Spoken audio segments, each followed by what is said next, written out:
everyone, and welcome back to my channel. In today's video, we will be talking about bouncing our bow. In order to help you achieve a good spiccato sound, I will talk through the key concepts required for this technique, as well as provide a demonstration. Much of the technique required in spiccato is located in your wrist. This requires us to need a loose bow hold and be able to move our wrist freely.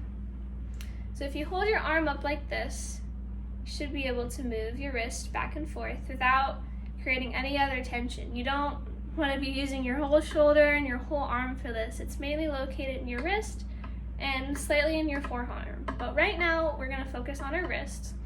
So hold your arm up like this and imagine you're throwing a ball. A little awkward way to throw a ball, but you want to work on that motion so your wrist is working freely from the rest of your arm. So a little faster. And yeah, that's our first step towards spiccato. Now that we've worked on the flexibility of our wrist, we're going to take our bow to the violin and imagine that same throwing motion, and you want to make sure you catch the string and throw your bow. So, an up bow.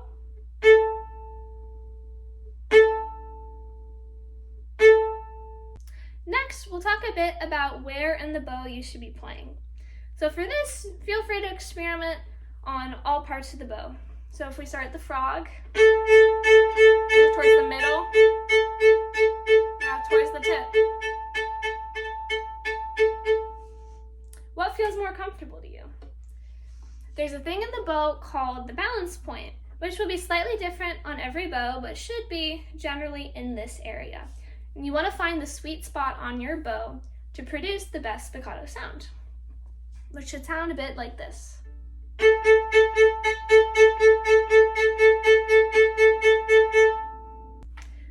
When crossing the strings while playing spiccato, it's important to make sure our elbow is in the right position in order for us to get the best sound.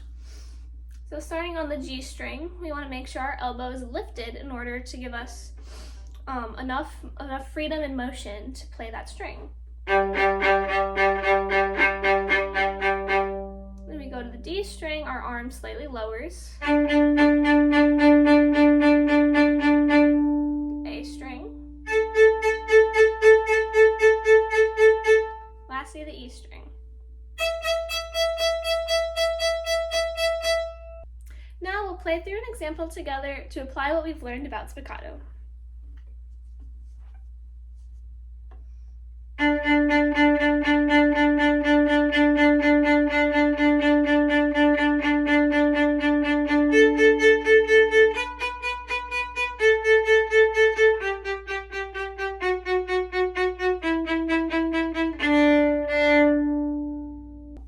We'll now do the same exercise, but on the G and the D string.